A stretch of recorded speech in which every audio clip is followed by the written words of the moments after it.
Hello and welcome to Capitol Review. I'm Mark Hall. Two National Guard members from West Virginia were ambushed just before Thanksgiving. The shooting sending shockwaves around the DMV and across the country. President Trump sending additional troops.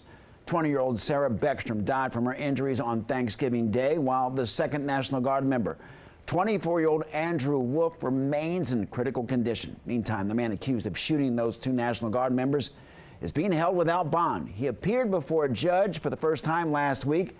The judge released new details, including showing the suspect on screenshots of video footage the day of the shooting, allegedly showing him lying in wait for law enforcement and the National Guard. They say he also yelled Allah Akbar as he fired. Meantime, the president, along with his administration, announced 500 additional National Guard members will be deployed to the nation's capital. The president said he wants to make sure that this won't happen again. I have directed the Department of War to mobilize an additional 500 troops to help protect our capital city. We will make America totally safe again, and we will bring the perpetrator of this barbaric attack to swift and certain justice. Joining us now is John Sancenito, an anti-terrorism and security consultant with Information Network Associates, with over 40 years of experience in law enforcement and in private sector security. John, welcome to Capitol Review. Thanks for having me.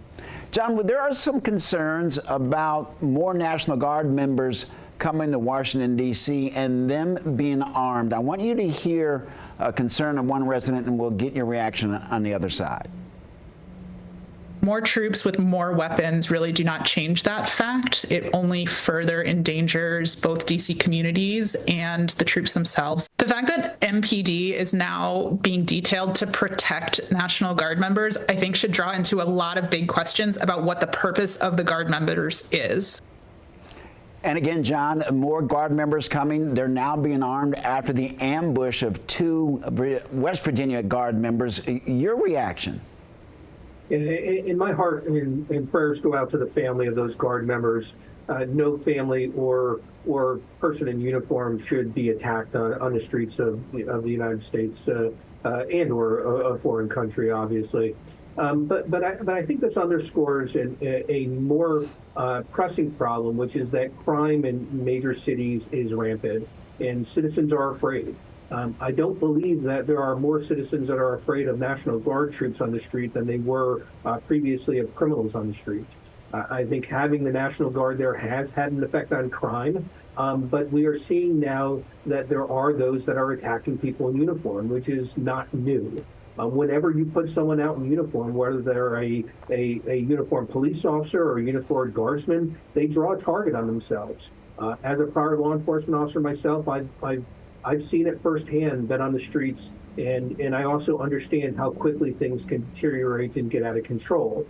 In a politically charged environment such as the environment in Washington, D.C., certainly you're going to have those who oppose the National Guard in the streets for a variety of reasons. But I think the American public has become accustomed to seeing National Guard troops. They respond to emergencies, they respond to hurricanes and wildfires and natural disasters all the time. And they are oftentimes armed when they are performing those functions. I don't believe that it is a shock value to see troops on the streets anymore, particularly if they are in a support role to law enforcement. And I believe that is the key here, is that the National Guard needs to work in conjunction with law enforcement to support them in working together to keep the streets safe. It's still unclear how D.C. police and additional Guard members will work together, but can this be a good partnership? Absolutely. You know, I think the National Guard brings clear presence and manpower support to a taxed police department that is taxed from underfunding, from understaffing. Most major cities in the U.S. are understaffed. It has become very difficult to recruit people into law enforcement these days. That's part of why crime has run rampant in major cities. So having a National Guard support there absolutely serves a dual function. It gives more eyes and ears out in the streets.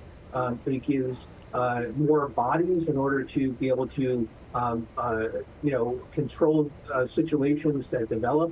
But I think the National Guard needs to work in partnership with law enforcement and leave law enforcement to law enforcement and leave the presence and the support to the National Guard troops. And I think you're seeing that in D.C., you're seeing that in other places where the National Guard has been deployed. I think this is a partnership that seems to be working. It's not a permanent solution, but there's a temporary solution to give law enforcement an opportunity to regain control of some crime-ridden environments. John Sancenito, thank you so very much for joining us. Thank you for having me.